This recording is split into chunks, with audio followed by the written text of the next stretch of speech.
Matthew chapter 24, Jesus gives his most important and clearest teaching on his end time plan.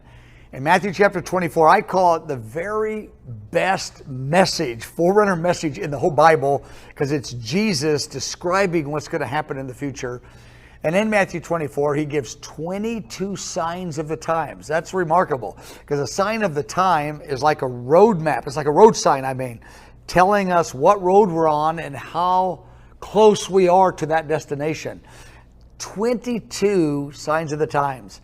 And then he gives us a number of significant warnings in Matthew chapter 24 as well. Then he tells us 5 parables he gives us in Matthew 24 and 25, how we are to respond to his leadership as these signs of the times are unfolding and as the pressure is increasing. And of course, the ultimate thing he says in Matthew 24 that I love is verse 14. He says, in the midst of all the pressure and all the hostility and the increasing darkness, the gospel is being preached to all the nations.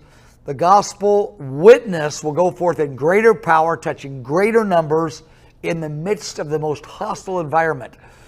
He calls this environment the Great Tribulation. We all know that. Matthew chapter 24, verse 21 and 22, he said it will be the most intense time ever.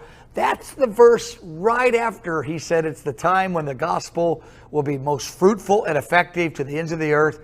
And then he calls his people. He said, I've given you the signs, I've given you the warnings, I've given you the overview of it. Now I want you to be watchful. I want you to pay attention.